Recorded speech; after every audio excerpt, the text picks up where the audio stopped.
Welcome back. So welcome back to all of you. I just kindly ask you, all of you here on campus, to take your seat. And I'm very, very happy to introduce our next speaker for today, Ms. Sigrid de Vries, Director General of the European Automobile Manufacturers Association. Thank you. Let's welcome her with a big round of applause. Thank you.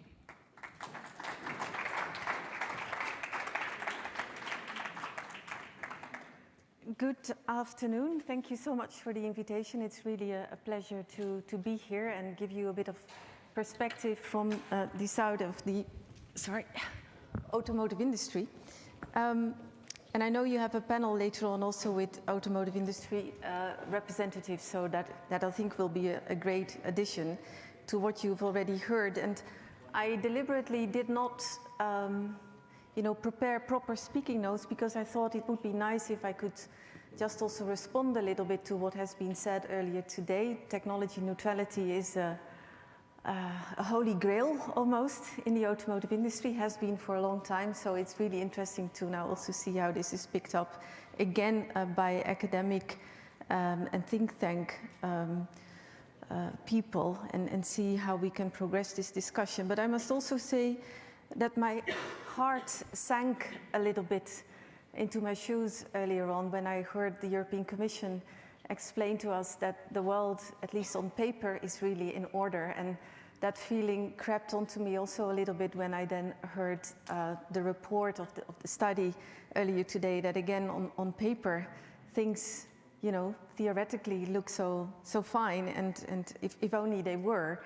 And someone earlier today mentioned safe space for discussion, and I think that's really important because it allows us to, in a non-emotional way, to elaborate on a number of issues. And I actually just came this morning from Paris, from the Mondial, the auto show, the motor show that is there every 2 years.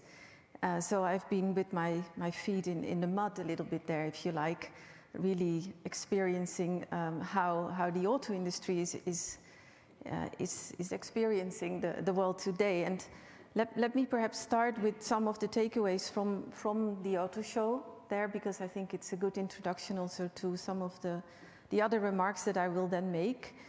I think what we see and what we could also witness at the motor show is that the auto industry really undergoes the most dramatic and most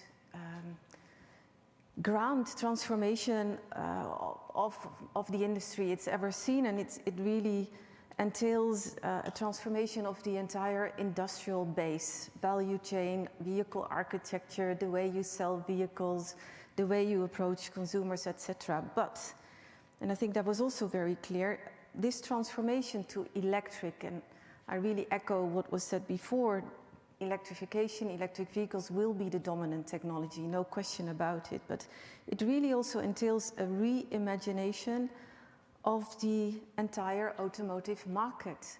This is a systemic transformation that requires also change on the side of consumers and markets and society at large, and it entails many other players that need to be part of the game.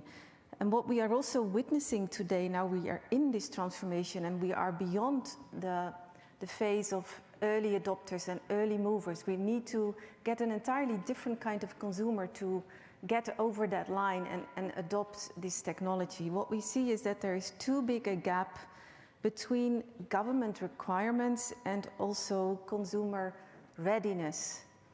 So that tells us in a way that sometimes goals don't really line up, and sometimes they're even in conflict, and that we need to manage trade-offs really well and get the balance right, because there's simply a lot at stake, and that we actually need a kind of shared and realistic vision of success. Now maybe I've just sketched you an ideal world that doesn't exist, but nevertheless we need to talk about it. So I think the good news is, and that is also what we could see in Paris, that the automotive industry is really delivering on the Green Deal ambition, especially also in Europe. A lot is happening over 70 billion euros annually invested in R&D. Already today, investments committed of over 250 billion euros into electrification, more than 350 models of EVs on the market or coming to market soon. Yeah, that's an impressive, I think, achievement in just a limited number of years. If you again imagine for a moment the magnitude of this transformation, we're also skilling, reskilling, upskilling, educating many people that need to ideally stay in the industry, because this industry employs in Europe directly and indirectly over 13 million people. So skilling, upskilling is very important, and that is happening in parallel at the same time. So industry is really committed to this 2050 CO2 target, heavily investing and undergoing this very fundamental transformation. But doing that, so being on that road, on that transformation road, we are also experiencing very rough weather conditions. And I come back to consumer readiness, because we're ramping up electrification, but it proves in real life pretty difficult. We don't have a smooth ramp up. There are lots of obstacles, and I think maybe the biggest lesson of the recent months is that we, industry, but also policymakers and all other stakeholders really need to listen better to the consumer. They cannot be forced into a different type of mobility. They need to be confident that they can use it, they can afford it, and they need to be encouraged, I think, and be educated, although that's already not a very nice word to use, but it means familiarizing, it means getting used, making it a habit, learning what are the benefits, because it's great to drive an electric vehicle, but being confident that you can use it wherever you want is still a big problem. So, and it's not just me saying this, we see this also in studies from independent sources that EV owners are also on the fence. Should I again invest in an EV, or should I actually go back to another vehicle with a more traditional engine? And that is, of course, a very worrying signal too, because we need to keep the foot on the accelerator of this transformation. Work out the solutions for the trade-offs and get the balance right. So I think the big question really going forward, and this is also important for Europe, with this review clause in the legislation coming up, is how will we manage this transition together? We need to be getting better at cracking the CO2 nut, if you like. And we will see that battery electric vehicles will dominate the vehicle market going forward. But especially, and also Dan Sperling just alluded to it, especially in this transition period, we need to make sure that there is sufficient choice, that there are sufficient options to ease that transformation. And the paper reality of legislation and the industrial reality and also consumer reality, they don't necessarily line up so easily, and we need to become better at that. Within that, technology neutrality is important. For us, it's not a hollow phrase, and it doesn't mean a free-for-all, but really it means freedom to innovate, freedom to offer choice to consumers, also making sure we still have safety nets if we need them. We're going to be very reliant in Europe on batteries and materials and components and technology, in this case coming from China.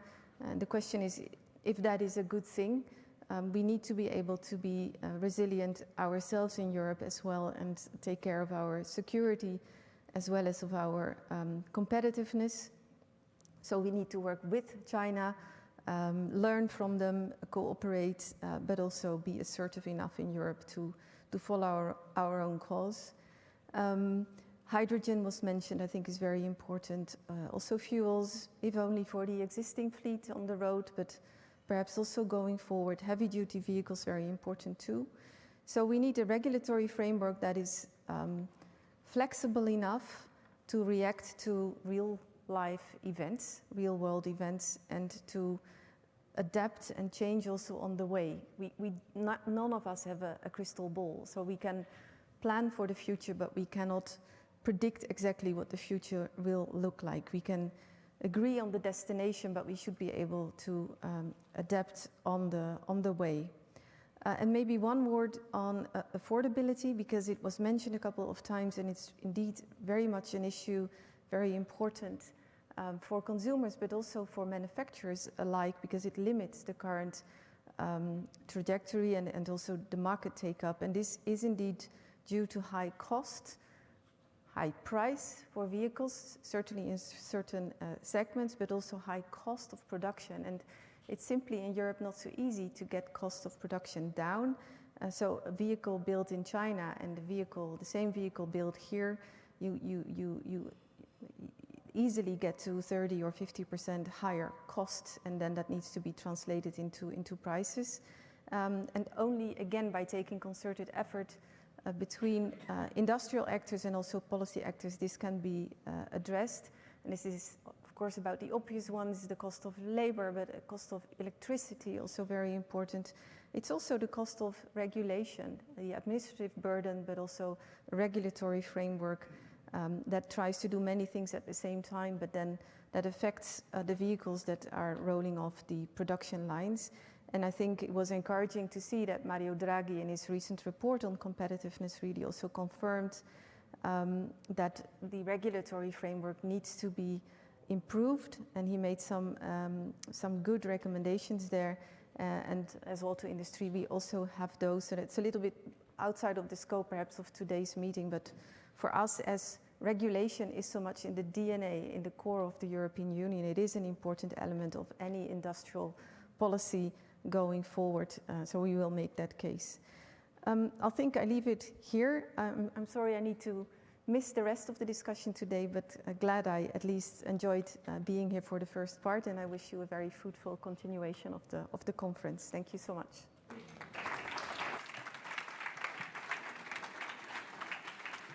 Thank you. Thank you so much from our side as well. And now we're going to listen to a keynote speech from Enrico Letta, President at Jacques Delors Institute and former Italian Prime Minister. He could not join in person because of an impediment he had, but he sent us a video message we are going to hear in a second. Dear friends, I'm very happy to share with you some ideas that were the ideas of the report that I wrote for the European Council and European Commission, and I presented last April after 9 months traveling around Europe with a journey attending 65 cities, visiting all the 27 countries, more than 400 meetings in a very bottom-up approach. And the report is composed by many parts, different solutions, a set of very pragmatic solutions. It's not an ideological report, it's based on the present treaties. I work on the topic of the future of the single market without presenting proposals for changing the treaties. I think it is not time to change treaties. It will be time to change treaties to prepare the enlargement, but today, to enhance competitiveness, we need to work with the present tools we have. And part of these tools are linked, in my view, with the main question that the European institutions have today, that is how to finance the transition.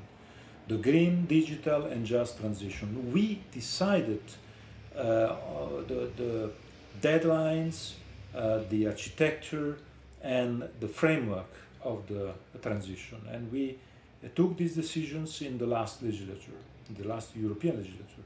I think it was the right choice and it is going in the right direction. But the main problem is that today we have to land on these decisions. And I underlined in my report the need to land, making possible for our society, our entrepreneurs, our workers, our farmers to accept these choices, because we decide to accompany these decisions with financial structures that are able to make possible correct lending of all these ideas. Because if we have the people against the transition will fail. This is my idea, and this is why in the report I presented a new proposal. The main proposal is the creation of the Savings and Investments Union. It's a new mission. I'm very happy because von der Leyen took this idea and put this idea in the roadmaps that she gave to the commissioners. But the idea is to substitute the old and unsuccessful capital markets union and to create a link between private money, private investments, and the way to finance the transition. Why private money? The transition needs public money, yes, but we know very well that there are many European countries they don't accept today to have a new next generation EU. All the northern countries in Europe are in a negative mood on the idea to have a continuity of next generation EU. But we need to have a clear idea on how to finance the transition. Otherwise it would be a backlash, a negative backlash. This is why my proposal is to mix private and public investments, private investments with this idea of the Savings and Investments Union, creating a bridge between European savings and investments to finance the transition. It's a complex architecture, but you can find it at the pages 30 and 31 of the report. There are many other ideas in the report, ideas on how to integrate the three main leftovers of the single market.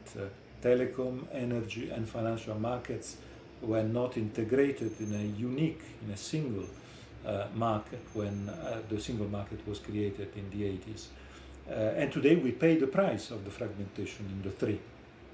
We have 27 telecom markets, 27 energy markets, we have 27 financial markets. This fragmentation is creating an escape for our investments, our capitals, our people, our companies.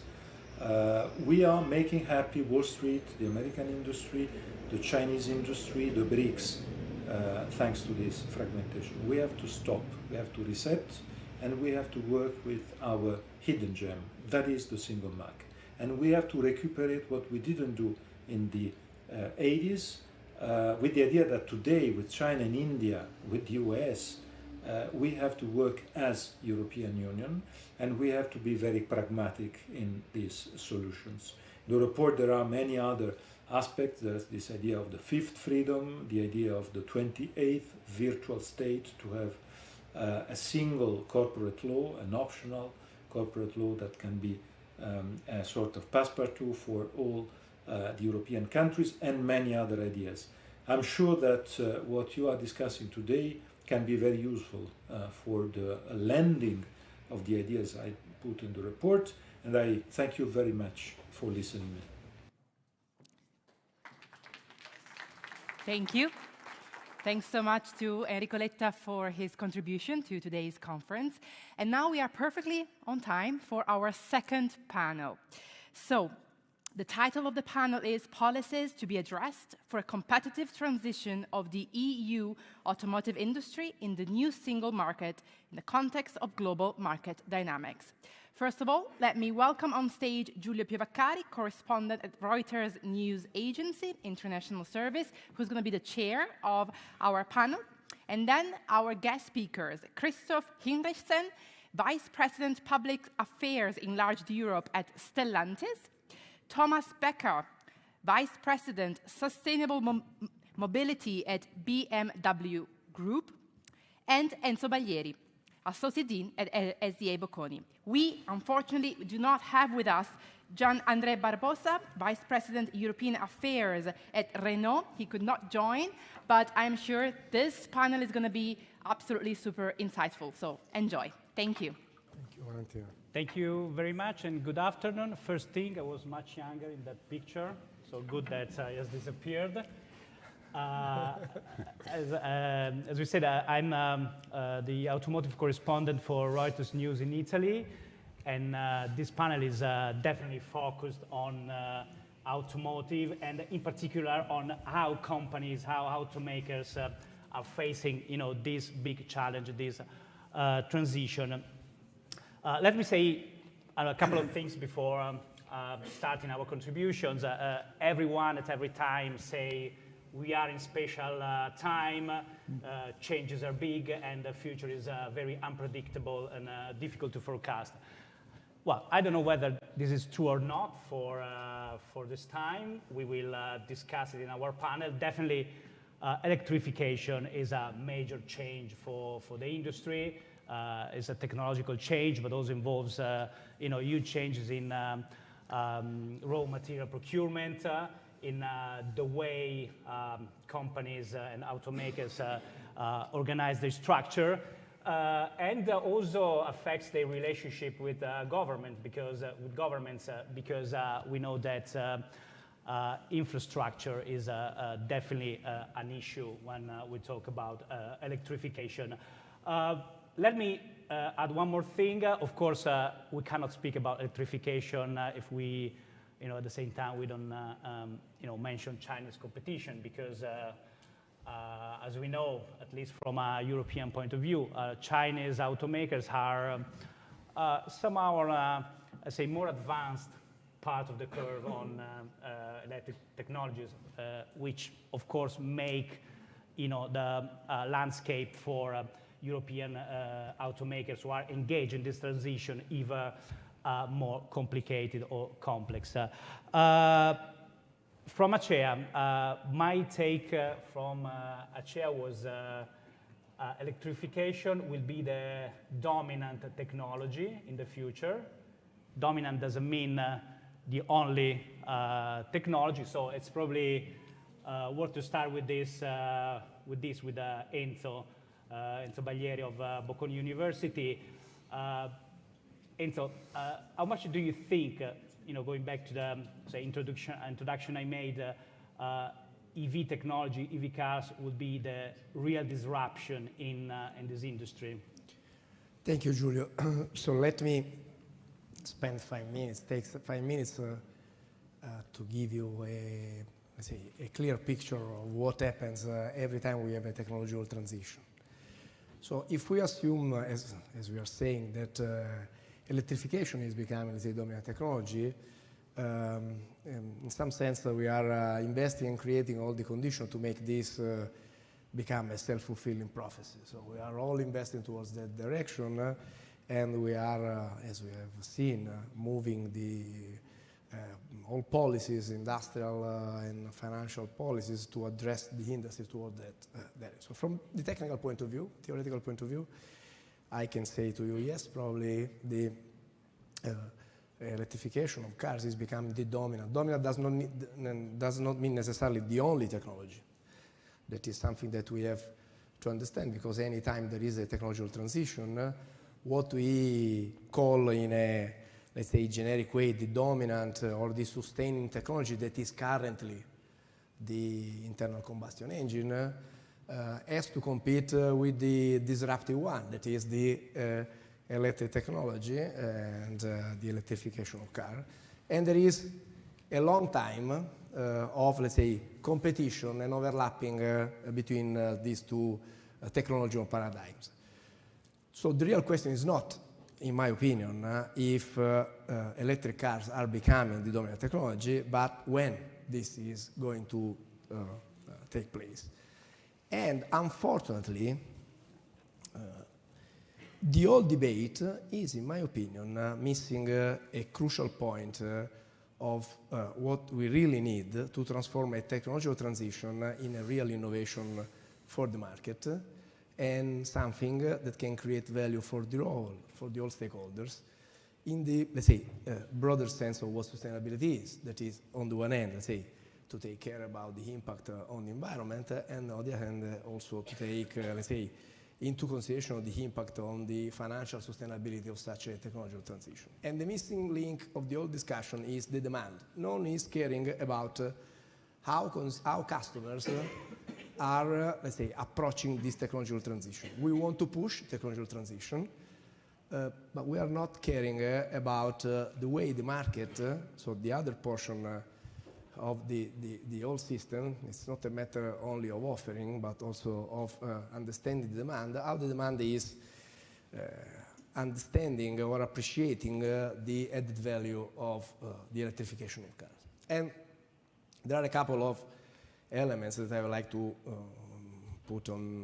add to this discussion. It will be interesting also to listen to our experts coming from the car makers. So first, we had in the past already similar initiatives where we had pushed the market to accept a new technological paradigm. The majority of you probably do not remember, but 1990 to 1996, so 1990 to 1996, the European community at the time, it was not the European Union, invested more than probably 900, almost a trillion of euro equivalent today in a new technological paradigm for broadcasting called the HDTV. It was 100% a failure. It was 100% a waste of financial resources. And it was a failure, most of all because while we were treated by the, let's say, new technology, the new standard for broadcasting coming from Japan, from Japanese OEMs called Muse, we wanted to create a European standard, but the demand was not interested in a new standard. The common technology at the time, the cathodic tube did not work properly with this new standard. So it was, let's say, a waste of financial resources, 10 years almost of R&D dedicated to this new paradigm. Nothing happened in the market. Today we are using part of those research, but it took, say, 20 years to get to our houses with, let's say, the new technology of the flat screen. So it's a matter of creating technological conditions, but then to understand exactly how the market is reacting. Now back to mobility and to car in general. We may say, and this is true, that the transition towards the electrification of car is going to disrupt the industry. And this is a matter of fact. It's going to happen. It's disrupting the current core competences of the whole industry, of the whole car makers. It's going to disrupt the value chains and their supply chains. It's going to have, let's say, an impact that is probably underestimated in terms of employment and in terms of the whole business models that the car makers are still using today, that is based on a very, very transactional approach, making cars, storing them, and then selling. So it's disrupting the industry, but it's not a disruptive innovation in the sense we define and we explain to our students in university. Because a disruptive innovation, that is completely different from a disruptive technology.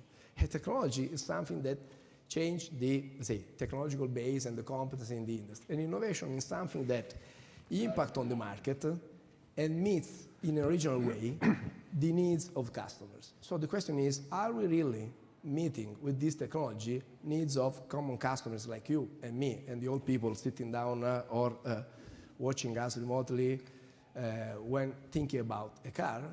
It's a big question, because the reality is that probably what customers today perceive when thinking about a car, and I'm talking about the car, not talking about truck and long distance. So let me say that cars are not like flat screens. Cars are a part of us. You know, if I think of my car, I think of it as a part of myself. Exactly. I can throw a television, in the bin, a TV in the bin. I probably, wouldn't be so light in doing that with my exactly. car. And do you really care about what is within the engine of your car?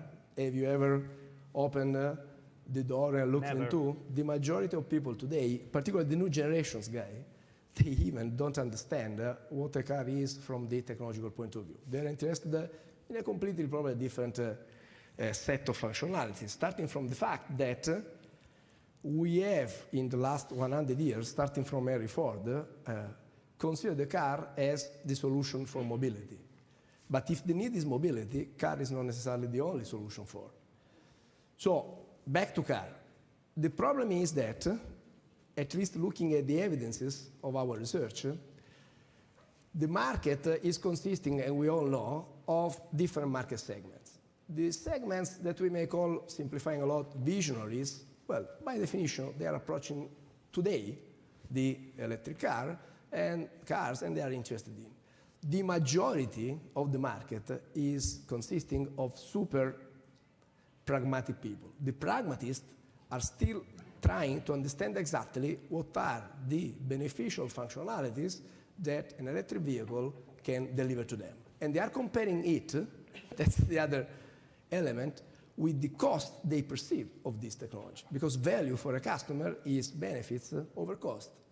So on the one hand, they don't clearly understand what is the beneficial impact. I'm not saying that there's no beneficial impact. I do believe that there are some beneficial impact, but they don't understand. Second, they see only that the perceived cost is not necessarily lower than the current technology. So the confusion on the market is that we are pushing for something that is not necessarily generating a perceived value for customers. And unless we do not change the perspective and we look at the transition with the, let's say, point of view of market, my belief is that the time for the technology transition is becoming longer than expected. Okay, let me take the part of who's not here, Renault first, and the European Union second. I think we are in Bocconi, so I think we can, wearing introduce two different hats then. we can introduce this idea about EU regulation.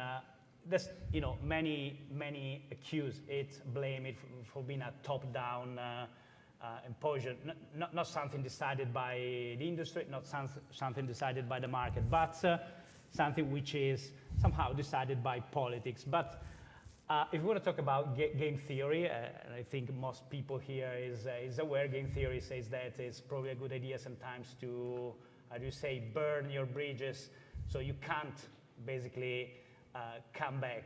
So 2035, as far as I see, is, setting the 2035 date is more or less, an attempt to, say there is no way back. So going to the industry. So let's start with Thomas Baker, purely alphabetical order, BMW.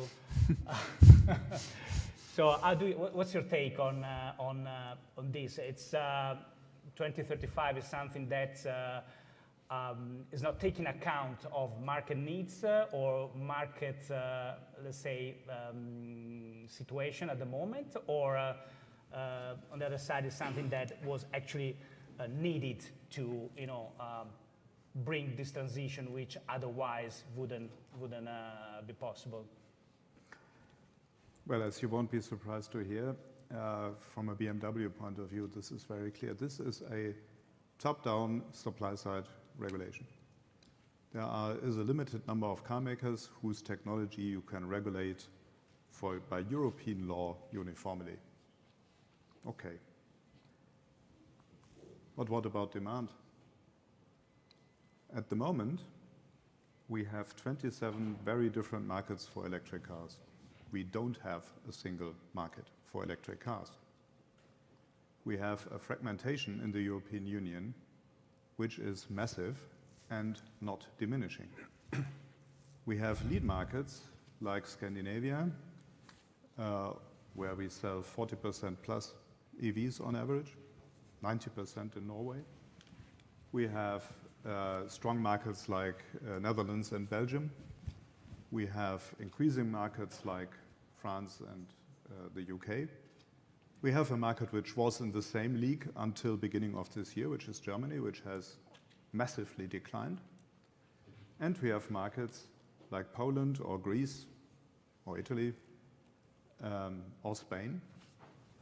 And what you can see is there is no natural law who is buying an electric vehicle. If you compare Portugal and Spain, where you would say you can compare them, We have a 3 times higher BEV sales share in Portugal than in Spain. So at the end of the day, it's about supply-side policies. And here, the European Union can regulate next to nothing. The choice of the mayor of Thessaloniki or Seville or Naples or London or Brussels or you name them, to dig up the streets and build charging infrastructure is not governed in Brussels. It's decided by the city council or the borough council. So do you see a way to overcome this fragmentation? Because, I mean, nothing in the current European legal framework will get us there. No Chinese mayor has a realistic choice to say, I don't care for electric charging. None of them. In Europe, you can simply say, I start doing that when somebody dumps enough money on me and keeps me from spending it elsewhere. That's an attitude you can afford to have in Europe, not in China. Look at the US. We have an electrification pace, looking at BMW in California, which is comparable to, for example, France. It's okay, it's going up. Do we have the same in Texas or in Georgia? No. Same fragmentation. So that means that from a BMW point of view, we cannot afford as a company, we cannot afford as an industry, we cannot afford as a society to put all our eggs in just one basket for the future of this industry. It's very simple. And just one final remark. A word that I have been missing in some of the presentations today is the unfriendly word named uncertainty. Just make an experiment.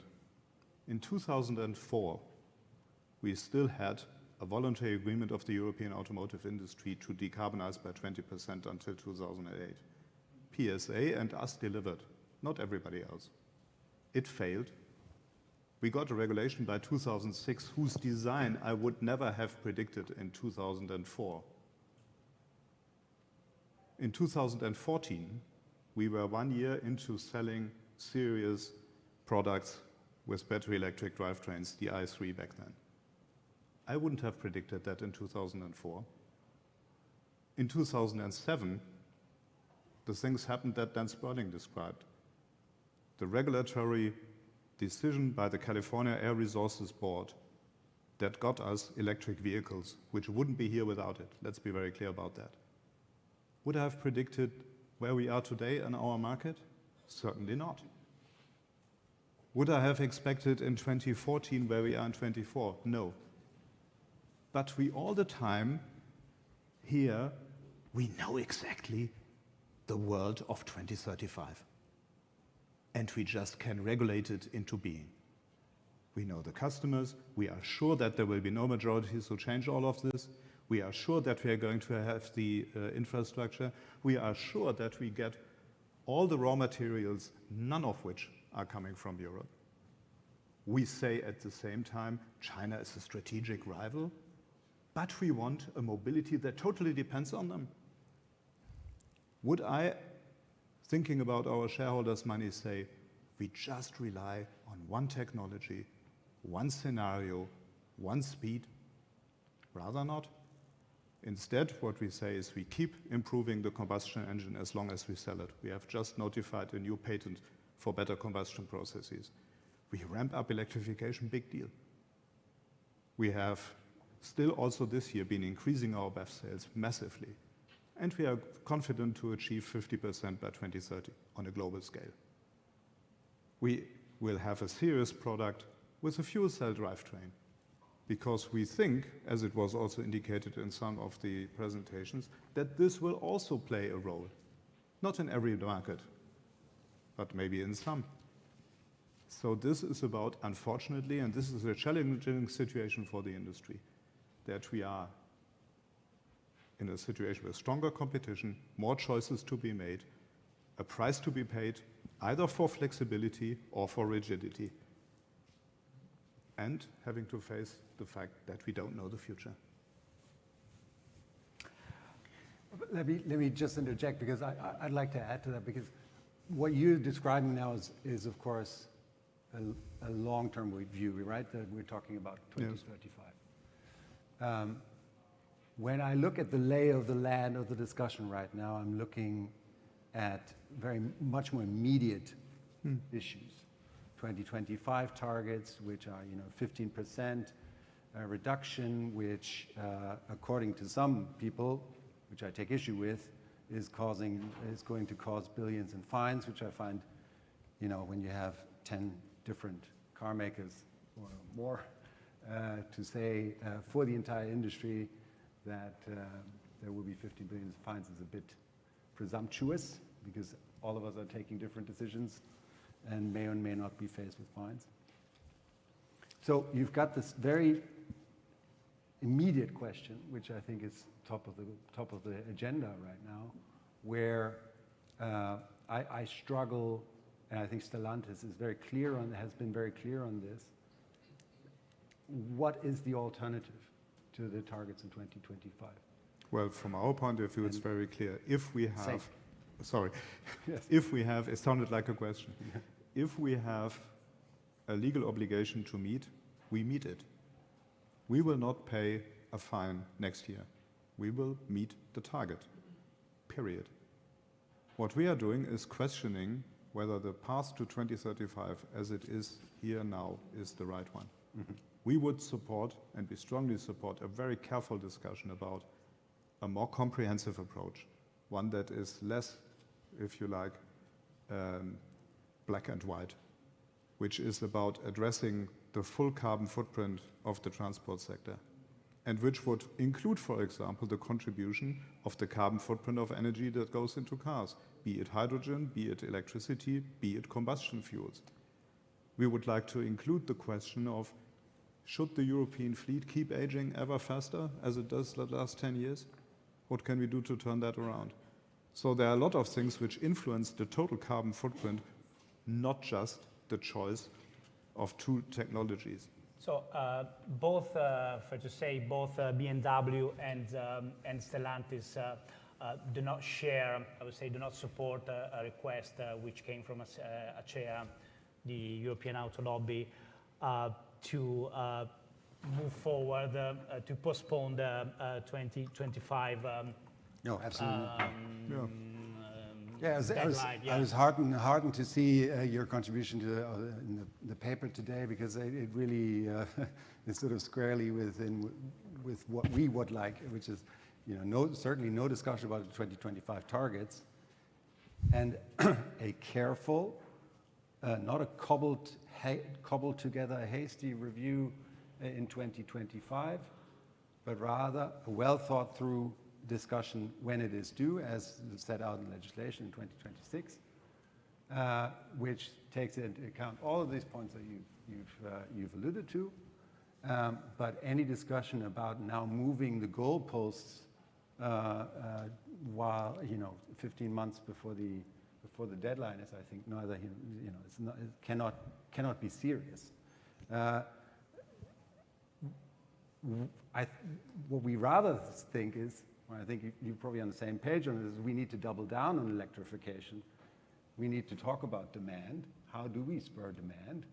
We need to increase consumer confidence in BEVs. We need to, as you've mentioned, discuss in the paper, talk about charging infrastructure that is fast and reliable. How can we make sure that this stuff is actually being built to take away charging anxiety, range anxiety? So these are very, concrete types of policies that we, and this is help. This is help that we need as an industry in order to make it work in terms of 2025, because otherwise it will be very difficult to reach the target. Yeah, we just did the first round of questions, and there's so much at stake already. So let's try to. Again, let's focus on. That's what exactly Enzo was saying. I mean, it's no doubt, there's no mystery that demand for EVs has been slowing down in recent months quite hard, which also has pushed, I would say, some governments, including Italy, to propose to discuss this review of the whole regulation 1 year in advance, 2025, probably to take advantage of this unclear market situation to somehow dilute the whole regulation. I think the European Union has been so far quite clear on that, and nothing of this is going to happen. But how car makers are practically reacting to this situation of 2025 rules to respect in terms of emission, and on the other side, a falling demand of EVs, or at least a soft demand of EVs. I mean, in Italy, we're stuck below 5% of pure EV market share. As you said, some countries are doing much better, but it seems like that also in those countries like Scandinavia, Netherlands, or even France, the growth has peaked, at least for now. Thomas? Well, if we look into what we get as a feedback from our customers, and if you look at our market figures, there are two factors which explain the differences in the markets pretty well. One is perceived infrastructure availability. In the Netherlands, the issue is gone, right? Wherever you live, as long as you stay in your home country, you know charging is not a problem. In other markets, it's a showstopper, and we have everything in between. The second factor is perceived, not objective, but perceived advantages in terms of euros. And very clearly, people overestimate the per moment of purchase, they underestimate the total cost of ownership over the long term. A stable signal by governments, it pays off to take this choice because you pay lower taxes, electricity is cheaper than fuel, etc., etc., etc. This is what makes the needle move. And if people perceive policies are inconsistent, they change from 1 week to the next.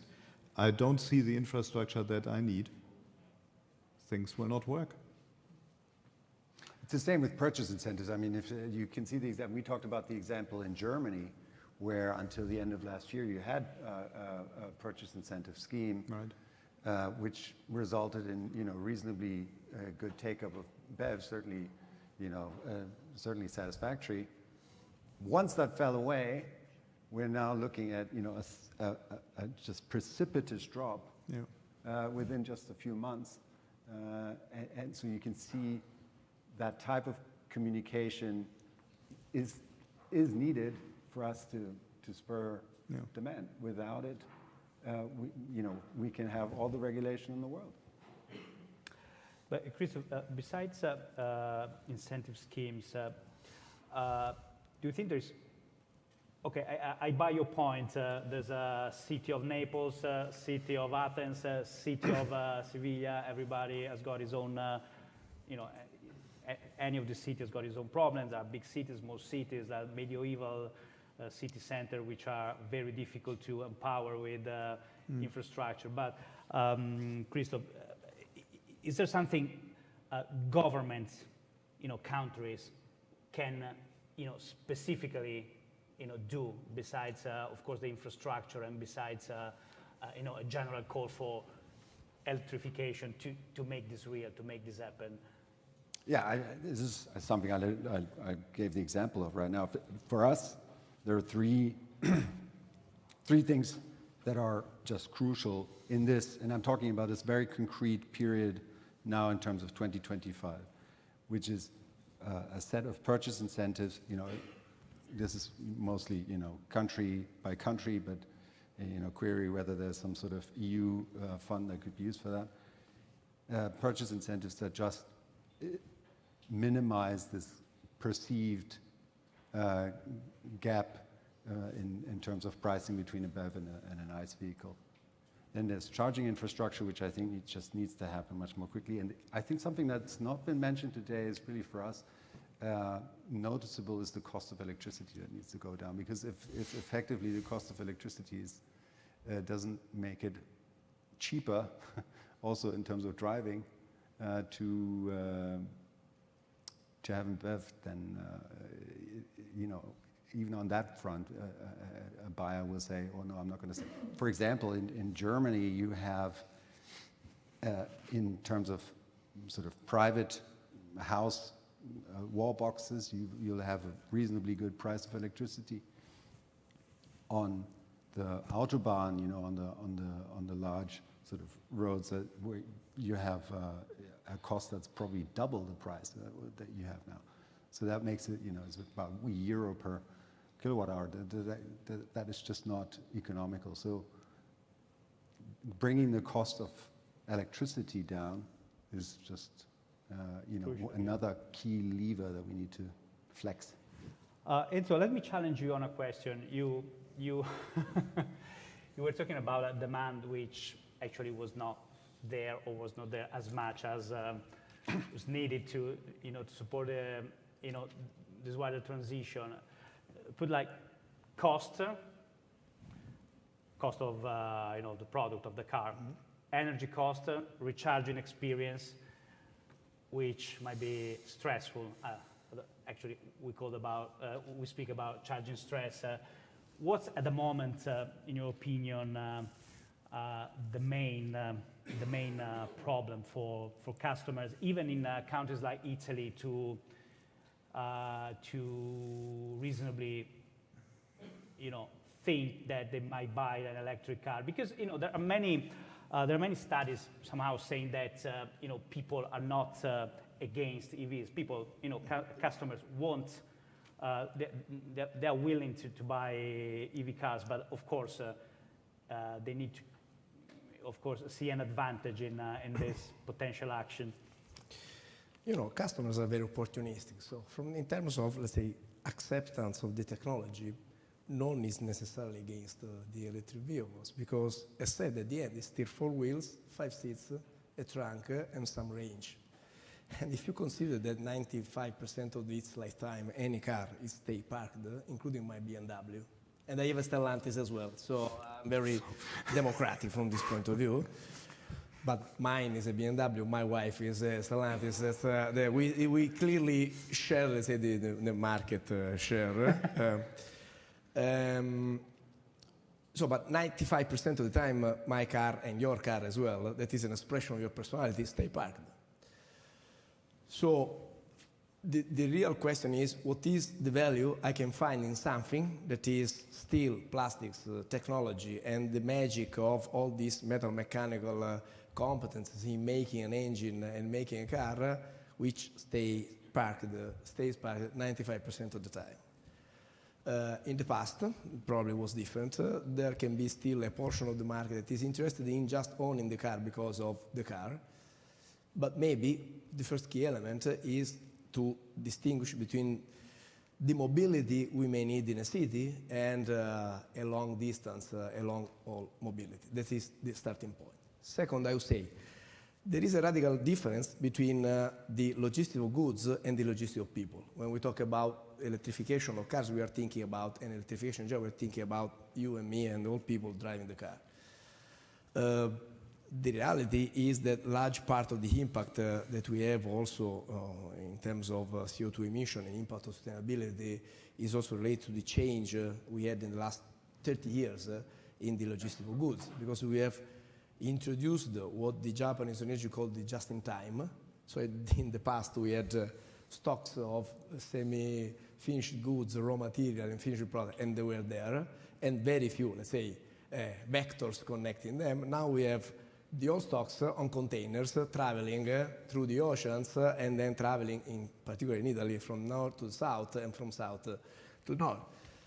So maybe for this part of the mobility and needs and the solution, technology solution we need for the mobility of goods, electrification can represent a very interesting, let's say, technological solution, and can, let's say, start in terms of timing of the technological transition faster than, in my opinion, can start and can happen at the consumer level. Third, and because of what you already have said. So it's a matter of considering the cost of electricity and, let's say, the benefit of changing completely the nature of the technology of, let's say, an electric truck compared with the current technology we're using. At consumer level, let's say at final user level, I see that, as I told you before, if we really look at a car today, and I don't want to offend any car maker, but it's, let's say, an unsustainable product because, as said, stayed there, parked, it's still plastics, and providing me the real answer to my need, that is mobility, only in 5% of its lifetime. While, on the opposite, and this is something we can discuss, an electric vehicle, an electric car, at the end is a much simpler product. It's a battery with 4 wheels, with a lot of electronics aboard, but it's a battery. And the battery, when parked, can be connected to the grid. And when connected to the grid, can be part of a larger system where the connection between car makers, the battery package as storage, and utilities can maybe create the condition for different business models. Generating value for me as the owner of the car, maybe generating value for the car makers and for the utilities as well. But the real innovation, my opinion, is not in the product. The real innovation is the business models. For sure, I can't say for sure, let's say, my expectation is that we cannot expect for the future of the industry based on a key performance indicator that is the number of cars sold per year. Because I saw Thomas was impatient to say. Go, Thomas. No, I was just wanted to illustrate a little bit more what you just said. When I met last time my colleague who is the sales guy in the Netherlands, he showed me, look here, I again got a push notification from my electricity utility telling me, tonight you will again charge for free. Because they have an abundance of wind power they need to get rid of. Please plug, so you help us. Electricity comes for free. That's a very strong message. Yes. You do not get that in every market. So, you think so that helps. But you think utilities which are mostly state-owned, large companies, are doing enough? Okay, they're doing that in the Netherlands because probably they're used to that, but they should do something more in countries like Italy or Spain. It has a lot to do with the energy legislative system that you have. In Germany, you have a relatively strict separation between people who operate the windmill, people who operate the transmission, and the people who sell to the final customer, who may be a municipal electricity company. And obviously, the incentive structure in the German system is not delivering what we get in the Netherlands. So this is all about delivering positive reasons for people to voluntarily say, for me an electric car is a good or even the better option, and not just telling them everything else will be banned. It's way better to convince people with a good proposition where they say it's smarter, it's cheaper, it's greener. All the three together. And not I have to make a choice. It is greener, but I'm not sure whether it's really a good option. But going back to what you were saying before, that you cannot force basically market to turn to specific technology. Looking at this issue from the automaker point of view, automakers are companies investing, especially in this period, billions and billions to develop technologies and to be competitive. How much can you afford, to run two different technologies, electrification and better IC, internal combustion engines technology at the same time, where, as we said before, there's a Chinese competition, there's a US competition just knocking at the door. It all comes at a price. There are no free lunches for any choice you make. In Plant Munich, on the other side of the street where I work, we make the 3 and 4 series. And you have one car after the other. One comes with petrol, one comes with diesel, one comes with full electric, one comes as a plug-in hybrid. We make them all on the same line. It would be way cheaper to just have one drivetrain if we knew the future. And if we were really sure that this one choice is the single choice that is best for the customers. We don't have that situation, and this is while we keep spending money on the ability to cope with things coming maybe differently than we expect, remain flexible, be prepared, for example, for trade conflicts about the supply of raw materials who today come only from one source, etc., etc., etc. Markets not playing along, people not playing along, governments changing their views. That's unfortunately the situation we are in at the moment. Christoph, do you think it's sustainable? It's indeed very similar to what we're doing in terms of production. I think this is clearly the reality of what we have to do. Is it sustainable to have two separate ideas? I don't know if it is. I can only say that Stellantis is clearly committed to full electrification. This is what is in our strategy. It's called Dare Forward, which commits to full electrification at these, and we're not looking at other technologies. And I think that's right if you look at it from a broader perspective in terms of what you just mentioned, the Chinese competition, right? They're already far ahead of where we are in terms of battery production, which is something we haven't talked about just now on this panel, but I think it's so important that installed capacity here in Europe for battery production is nowhere near, and it won't be anywhere near in the near future where it needs to be in comparison to the Chinese. So that is an advantage that they have that we somehow need to overcome. And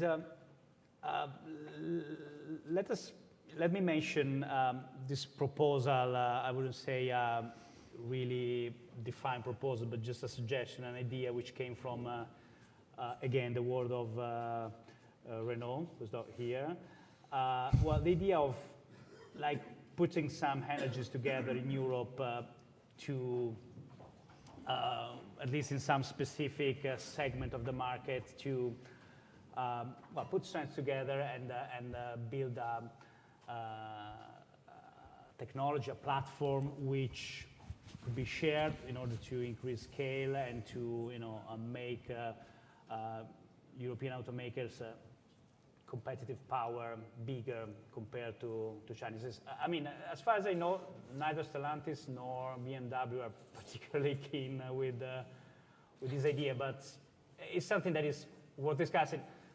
For instance, of course, if I think of BMW, I don't immediately think of affordability, but still competing on costs, on platform costs, is something that is crucial for any company, independently if it's on the premium segment or is in the mass production, basically. And we collaborate with others. We have a long-standing collaboration with Toyota for fuel cell vehicles and also have a joint platform for exactly the reason to split cost. Yeah. So it really depends on what works best. Do I believe in one recipe? I'm not so sure. Yeah, it's totally common, I think, in the industry to cooperate. So it's for us as Stellantis, I mean, we've just come through a merger. I don't, for those who don't know actually what Stellantis is, maybe I should say that we have 14 brands, including Fiat, Peugeot, Citroën, Abarth, Maserati, and a couple of others. So 14 brands. We have a lot of, a lot of internal collaboration ongoing, which is something we're focusing on right now. Clearly, doing things together is not unheard of, but right now, to the proposal by Renault, I don't know. So industry cooperation don't necessarily needs to be among European companies. Basically, that's the take. I mean, it's based on where you find convenience, where you find technological, assets. Yeah, and we collaborate, for example, with a number of car makers when it comes to charging infrastructure. Take Ionity, for example, where very many car makers together operate fast charging stations on motorways. Same collaboration model in the US and in China, where we are part of. So it really depends on the case, on the issue.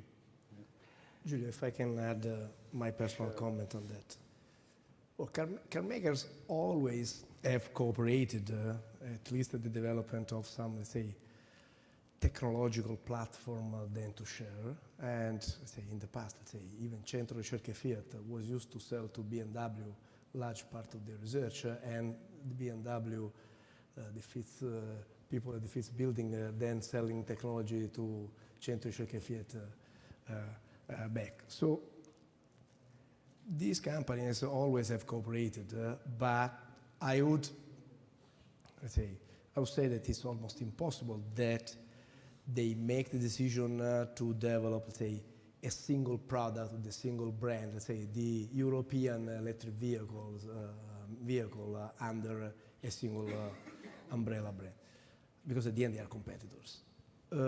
And from this point of view, I would say that maybe if there's a chance for a real cooperation among car makers in Europe, it's not on the product, it's on the service. Ionity is an amazing example of German car makers joining together, creating this startup super focused on the superchargers, and it's going super okay. I would say if the future of car and the future of the car is passing through, let's say, the electrification of car, is, let's say, the self-fulfilling prophecy we said, it's also because the future of car is, in the reality, not the electric car, but the future of mobility. And mobility is not only a single car with a single brand. My mobility is when I need to drive in the city, I need, say, some car or some different solution for mobility. When I have to go to the seaside or to the southern Italy because I'm from Sicily and I have to drive for more than 1,000 kilometers, I need another car or another solution. And all my different needs for mobility can be met by maybe a single platform for services where car makers can cooperate and contribute to and sharing the value. It's a completely different perspective. I would provoke in a very clear way, I would say, let's forget the product, please. Forget the product. The future of product, the future of car is in service, because in our developed economies, the car is a commodity. Do you want a very cheap car? Buy a used car. Why do I have to buy a new BMW, which is super expensive, when I can find a used BMW with very good performance, or a used, say, Giulia or Stelvio, because I do love Alfa Romeo, and I do love the different feelings I have when I drive an Alfa Romeo, either an Alfa Romeo or a BMW. But if I buy those two brands used, the performances today are super good as well. But fortunately, buying a car is not about rational behavior. That's what I was saying. It never was, it never will be. But listen, I like that, because what we have been inundated in the last few weeks is these discussions about, 2025, 15 billion of fines, and we can never make it, and we need to do something, and quickly, and all of this. And what we've forgotten, first of all, that's changing things now is an illusion of shielding us from the competition. That's just ramping up, one. And two, what gets totally drowned out is the exciting, innovative power that we have in the stand for transformation.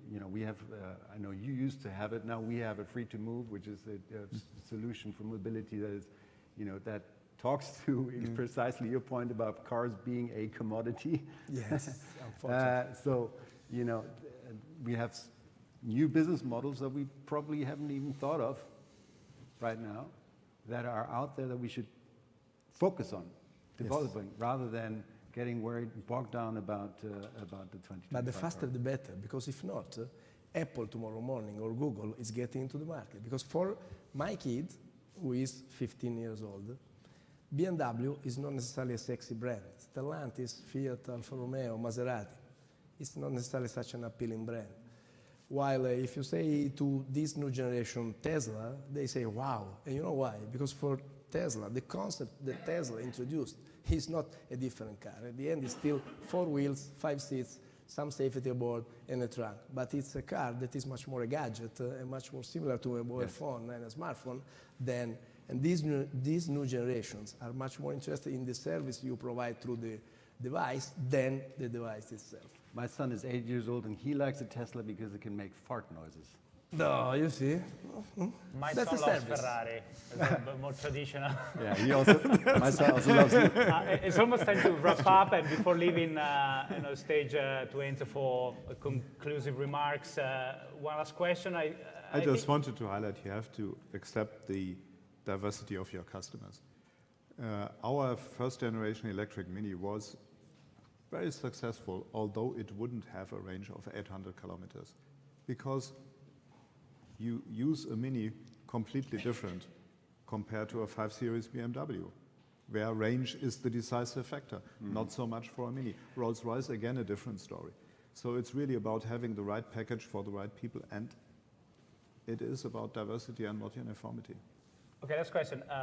Thomas and Christoph, let's assume 2025 is passed, so we are fine with compliance or regulation. So what are the key issues for the following 5 or 6 years for you guys in the industry before the big date of 2035? Where you see, the key problems in supply chain, or again regulation, or in the governments lacking strong enough, support? You tell me. I'll start maybe, but for us, key is to get the cost of production down, which I think the economists have also alluded to on their panel, to get affordable vehicles and to close the competitiveness gap with the Chinese. These are, key things. What we need to do for that, I think, is also very clear in terms of supply chain, however challenging that may be, but we need to, discuss very urgently how we can do that. These are the 2 key things. And I think, well, why don't I add this to the list? Adding, sparing some bandwidth, some capacity for developing, being creative about how this transformation can offer new opportunities. I would hope that in a year or 2 from now, we are in a very thorough, in-depth, facts and numbers-based discussion about how to expand the toolbox for achieving the Paris targets.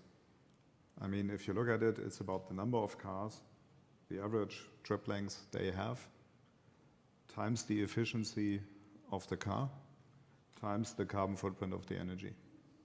Today we heard that we solve it just by regulating indirectly the average efficiency of the fleet.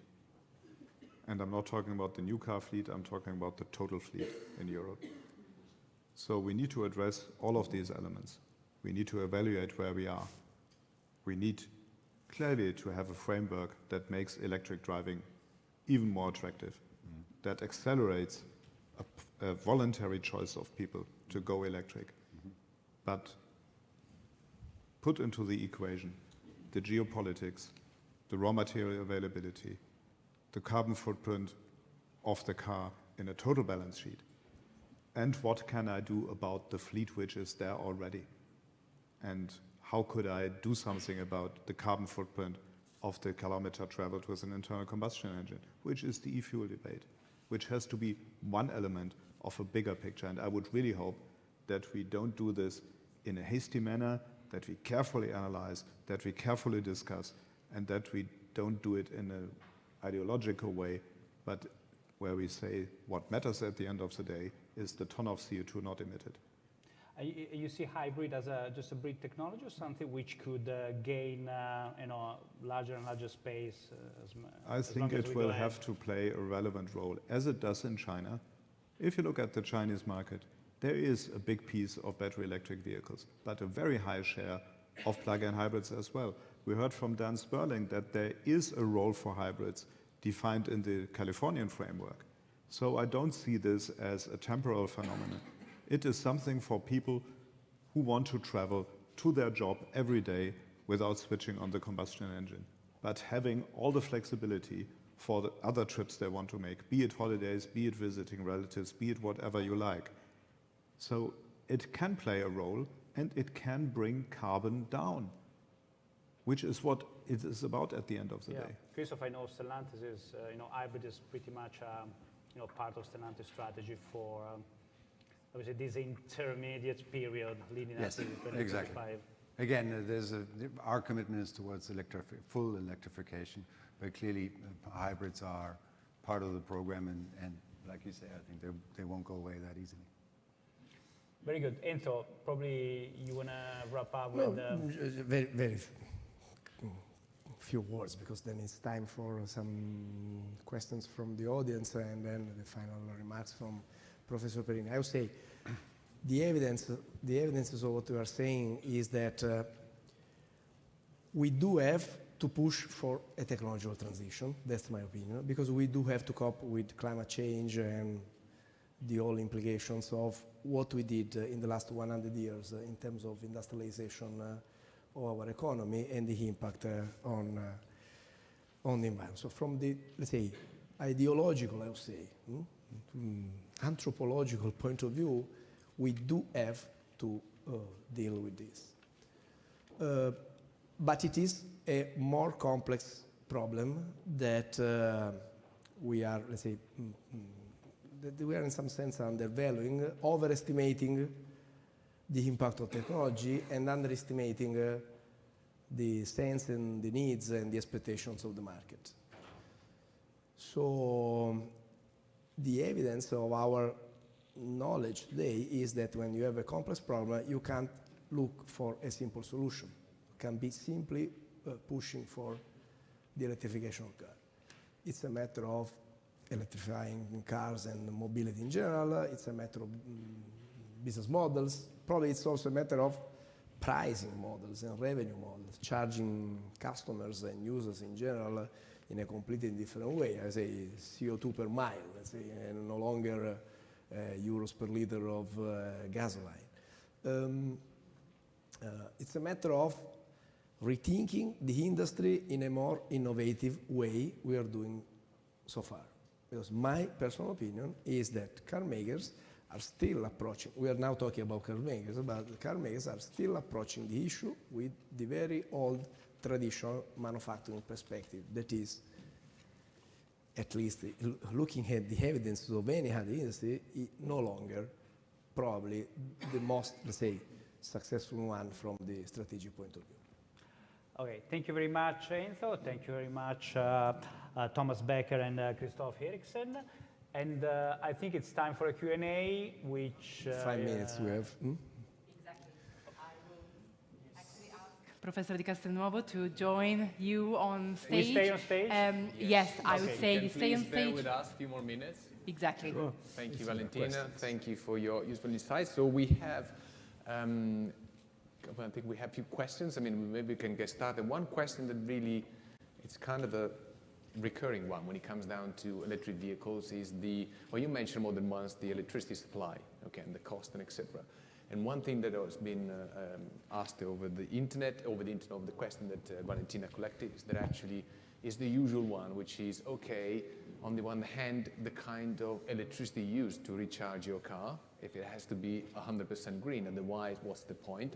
And the secondly is more on the life cycle kind of analysis, okay? So, oh yes, electric cars, okay, they look green, but how much materials, how much CO2 has been produced in order to manufacture that particular batteries on wheels, as Enzo said. What is your take on this?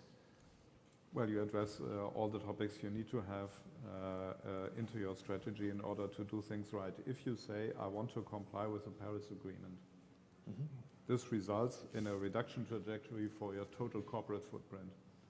That includes extraction of raw materials in the mine, and it ends at the CO2 that comes with the electricity into the car.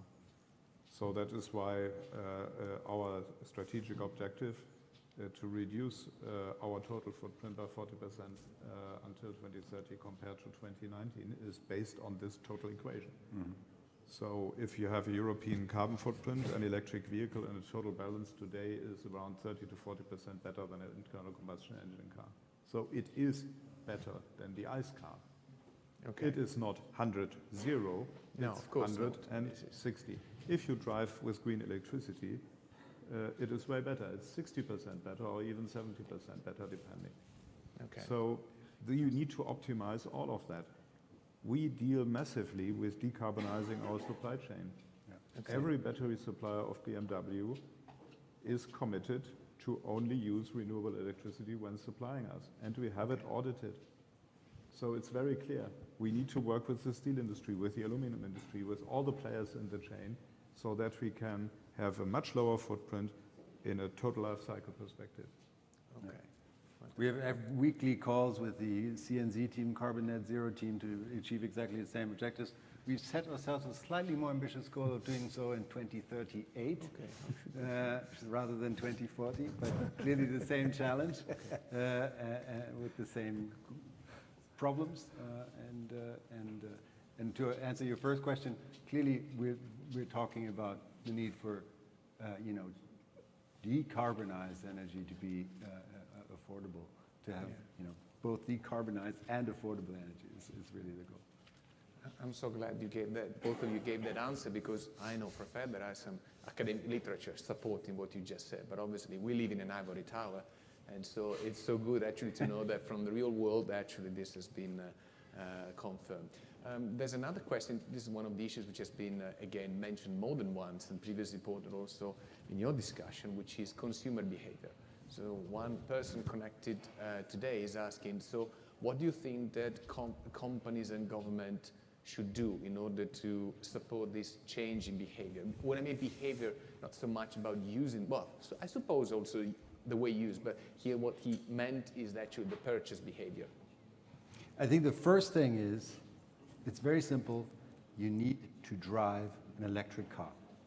You feel the experience. Because you will find that it is an excellent experience, and it's objectively, I'd like to think, a much better car than an internal combustion engine car, because the acceleration, the propulsion is just out of this world in comparison. So that to me is the first thing. When I drove, I think it was 10 years ago, I drove with and I wasn't working at Stellantis at the time. I was working. So you were allowed. So I was allowed to drive an i3, and that's a fairly standard car, but it was an electric car, and the propulsion there, I will never forget it. Yeah. Right? So any consumer out there who's thinking, is BEV for me, should really just go to a Stellantis dealer and try it out. Okay. Fair enough. If you have people try the electric vehicle, the likelihood that they go for it is pretty high. Yeah. The issue occurs before, in the consideration phase, as we call it. Mm-hmm. It's about the confidence, is this a good option? And this is where everybody, us, as well as governments, as well as electricity utilities and many others, have to work on to say, okay, this is worth trying. Mm-hmm. And an important role, namely for us in that segment, is corporate customers. Mm-hmm. If you look at where we have a strong market pull, it's European fleet operators. Correct. Who lease an electric vehicle for a limited period of time, which then goes into the used car market, thereby triggers the spreading of the technology. It creates positive perception among people who drive it. So if you look at very many of the fast markets in electrification in the UK or in Belgium, the tax treatment of corporate cars plays a very strong role because everybody is just talking also in the media about the private customers. Let's not underestimate what corporate and fleet customers can contribute. Okay. Enter, would you like to top on that? I agree. Let's drive electric car. But now they're going to hate me. Let's buy less cars. Let's think about what we really need. Do we need car or do we need mobility? And the way we deliver mobility, in my opinion, can be completely different. If the goal is to, and that's our goal, to contribute to create a generation of future leaders who can simultaneously, concurrently maximize the value for the all stakeholders and including their shareholders, and to care about the issues related to sustainability, I would say that while preserving the needs and the expectation of the industry, we have also to change a little bit the model of consumptions and the way customers and the market are approaching the concept of mobility in general. If I may also... And we don't live in the ivory tower, it's the reality. I mean, it's a technological transition disrupting and destroying part of the industry, not necessarily stopping making cars, but delivering mobility in a different way. That's I like to think that actually your position can be reconciled with yours as well. I mean, in that actually, if you look what happened in the sector, which has been going through the energy transition before the other, which is the electricity you mentioned in Germany, what utilities have been trying to do, or still are, is to decouple revenues from number of electrons or gas molecules they sell. So it's about becoming that company, that energy service company, which sells electricity, maintenance, in the future mobility. And so maybe the two things can be reconciled, whereby car makers can become also mobility services provider. They sell the car, but on top of that, you connect also your revenues to a whole bunch of services that you can attach. I think there was a question from the audience, yeah. Yes, please. We have time? How much time do we have?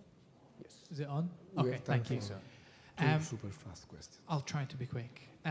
So we've heard today a lot about the fact that electrification is the future, that we see the market going in that direction. But we've also heard the challenges and the fact, one of which is consumer not understanding the value right now and in the long term of buying an electric vehicle. And so the difficulties in various European markets.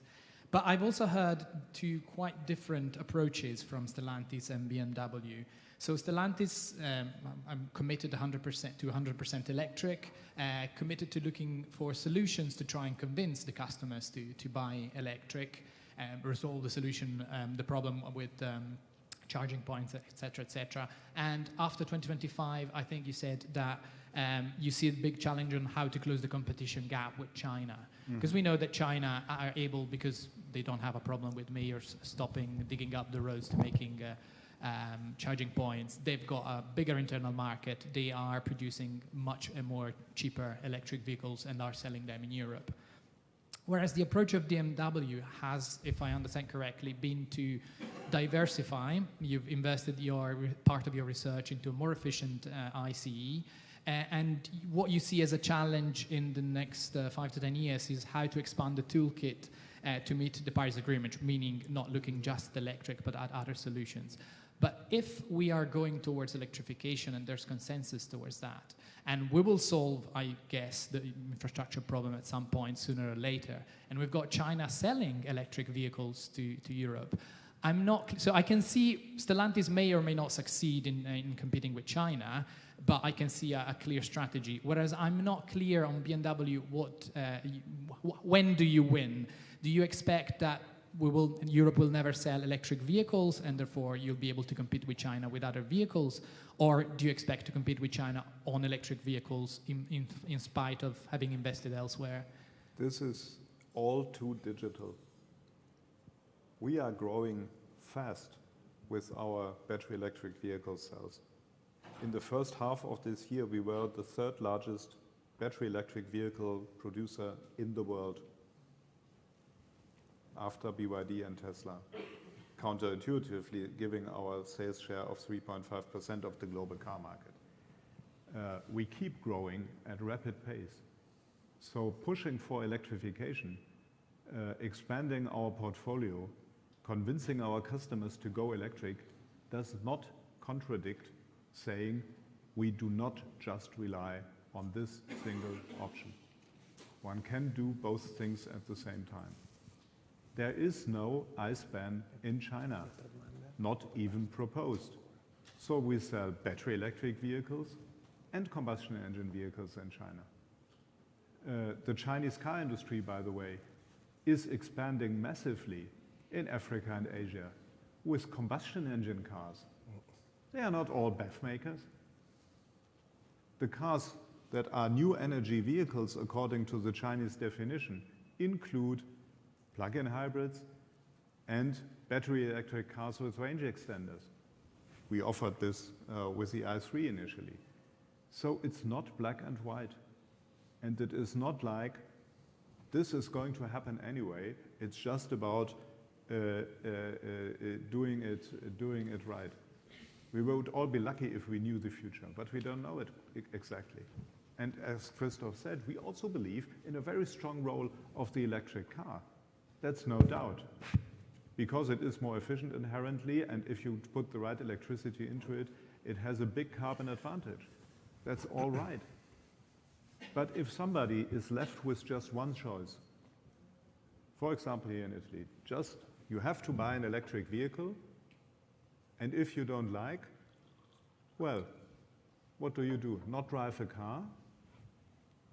You may use a 2-year-old combustion engine vehicle in 2036, or a 5-year-old one. They're all still there. Our cars live for 21 years. People don't have to drive an electric car. They will still have an alternative. But what is better? A more efficient new combustion engine car or just one of the old ones? Over the last 10, 20 years, the average age of the fleet in Europe has been growing and growing and growing. So shouldn't we consider how to motivate people to replace older cars faster? Shouldn't we look into the fleet structure? Shouldn't we have a comprehensive package where indeed we ramp up electrification wherever it works for the customers, and where it doesn't work, where they say, I can't even use it because I don't get the bloody infrastructure, give them a better choice than go for a car that has been made a few years ago. It's not mutually exclusive. You have to do two things at the same time. That's at least our view. Fast question. Very fast. Super fast. I don't have the background in this industry, but I have a question. Now we are starting to talk about self-driving vehicles. I believe for the future, that's the key to unlock everyone to, not to buy, but to use an electric vehicle, because they are self-driving, so I don't want to buy anymore a car. I want the service. What do you think about the future?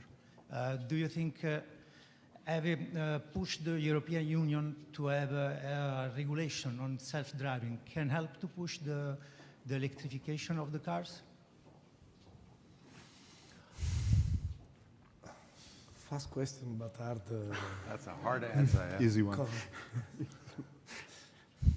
I think there are many, many other ways that we need to think about in order to pick up, to spur demand and to lift the natural demand for EVs.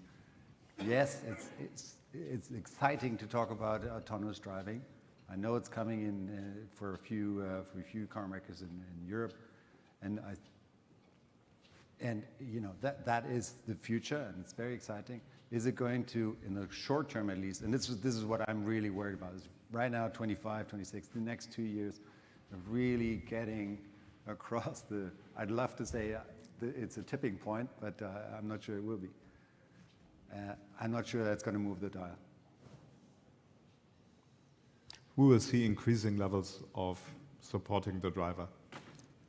And many of us offer at various levels these assistance systems. Mm-hmm. For the motorway, for example, it works perfectly. Are we at a point where we can trust the car to navigate through Florence on its own? Beautiful example. That's would not try it. If I can give my impression as an observer, there's really much now on the plate of automakers in Europe, and I don't see autonomous driving as the probably top priority, I would say. No. Both on the side of development and on the side of regulation. So that's my very personal feeling at the moment. Yeah, if you look at Tesla, I mean, even their announcement about it, about the cyber cab or whatever it's called, was very, very low on detail. So let's see. And again, about uncertainty. 2015, when the debate about autonomous cars started and about ride-hailing, etc., you could read in the papers, Uber is going to replace the private car. It's all about not owning anymore. It's obvious. Did it happen? Uber has been becoming part of the transport system. Net, it has replaced subway and bus and taxi, obviously. Not the thing our business is, which is the private vehicle which you use for a daily commute. Car sharing has an important role to play. It replaces older, underutilized vehicles in an urban environment, where people would have a car that stands around, costs you money for parking, and is only rarely used. It's a good means for getting rid of those vehicles, and people then flexibly use car sharing. But again, it's not digital. It is one piece of the equation. Yeah, let's say it's always very difficult to partly forecast the future. Things are, that's my limited experience, are never the way, you read it in the newspaper. That's probably not something good to say for me, but.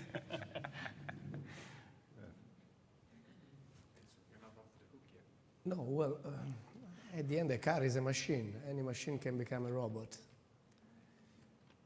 The problem, once again, is when and for what specific needs. So if you say to me, could it make sense for a customer in the future to get aboard of a self-driving car, which is, let's say, a taxi without a driver, maybe it can make sense. I don't know if customers can be interested in buying a car that they don't drive, because today part of the value of the car is that I feel 100% the one who is controlling the environment around me. That is not true, but is what we feel when we drive, and we express our personality the way we drive. I would not delegate to a machine to express my personality when drive. But maybe it's because of me, it's because I'm a dinosaur compared with the new generation, because I was educated to think about the car as the most important product I had to buy to demonstrate that I could play a role in the society. But new generations are different and are growing in different ways. So nobody knows the future.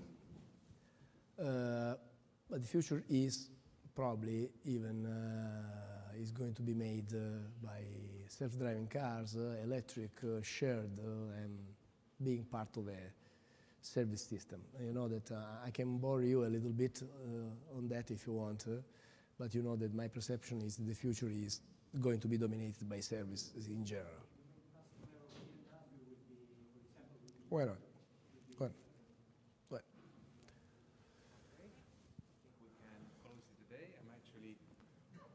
Surprised that we managed to have an entire event without talking about artificial intelligence. I think this is quite impressive, So on that happy note, I would like to thank also our speakers. So Christoph Nienrichten, Vice President Public Affairs of Enlarged Europe Stellantis, Thomas Becker, Vice President Sustainability Mobility at BMW Group, and obviously our own Enzo Baglieri, Associate Dean and Professor of Technology, Innovation and Management, and our own very moderator, Giulio Piovacari from Reuters Service. Thank you.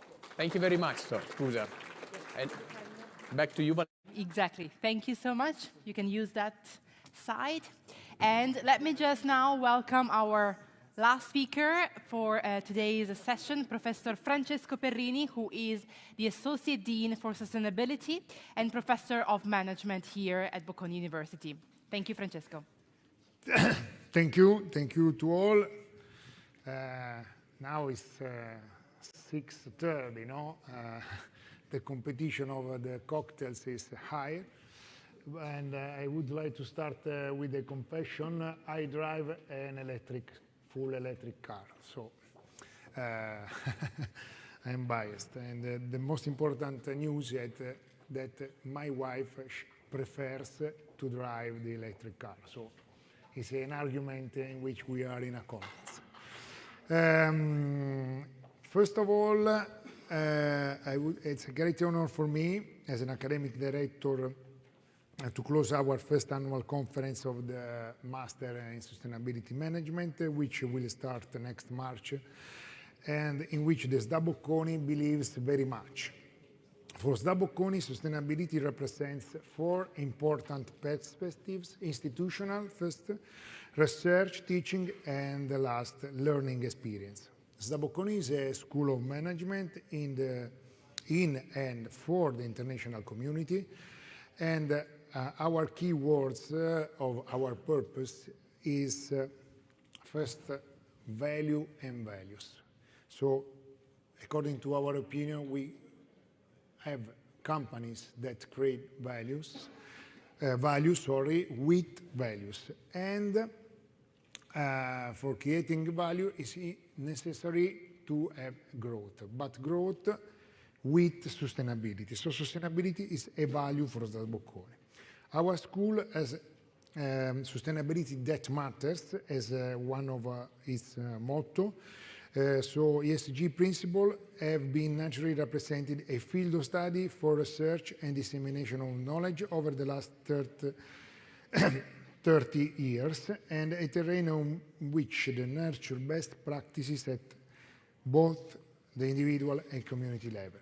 Third, as far as teaching, the Master in Sustainability Management is a bridge from theory to practice. Since sustainability is one of the major challenges that businesses face today, new professionals are needed to drive the transformation of the organizations of the future.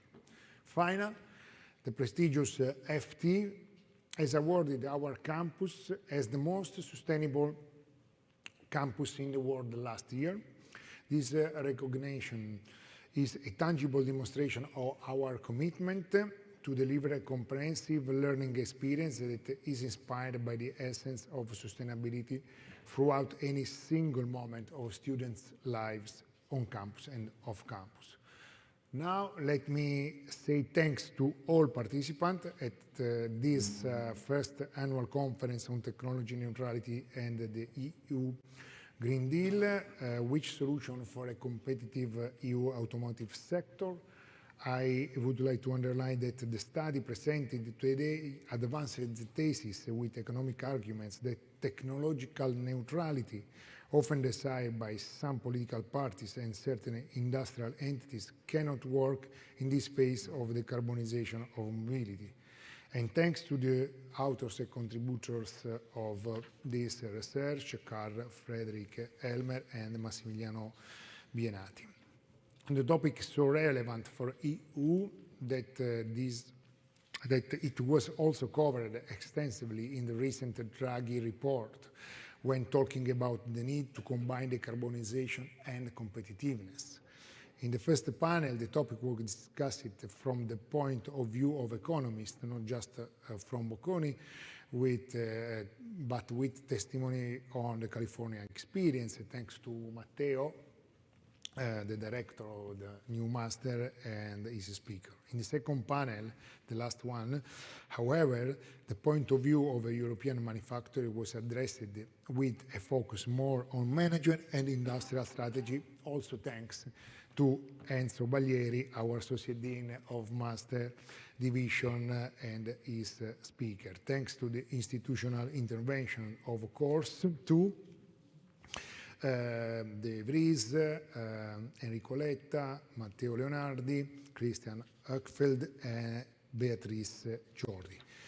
In conclusion, sustainability, energy transition, technology neutrality, sustainable mobility are globally recognized challenges for the 21st century, calling for a strong commitment for change by governments, companies, and civil society. All companies are urged to embrace sustainable principles, ensuring value for the social community while minimizing their environmental impact. The integration of sustainability into the organization is a journey that requires a shift toward multiple approaches. Sustainability is one of the major challenges businesses face in today's world. As SDA Bocconi, we will continue to strive to contribute to the debate on such crucial issues and to train a new generation of professionals called to face the challenges of sustainability. In this scenario, our Master in Sustainability Management has been designed as a concrete program that, through a combination of contents, aims to seamlessly integrate sustainability into the core ethos of the future leaders. This program underlines the importance of shaping a managerial and transformative approach towards sustainability that is needed to respond to increasingly urgent environmental and social challenges. Finally, The new master, MSM, is the next step toward a responsible future, a sustainable capitalism, a unique opportunity for those who are interested in these challenges and want to develop a professional careers in a multidisciplinary ESG topic characterized by growing momentum across the globe. So now there is the moment for the cocktails. Thank you and arrivederci. Thank you so much. Let me just, for 1 second, still thanks to all of you here on campus today and for the many, many connected. We saw people really from all over the world. Just one small thing. We had many questions related to the program itself, to the application process, to the selection process. I am responsible for that, but I will be very happy and available to answer all of those questions on a one-to-one basis for a final consultation somehow, whether on campus here or online, okay? So if you have questions related to the program itself, feel free to contact me. So after this very insightful and very intense day, let me thank you again, and now let's enjoy our cocktail here. Thank you.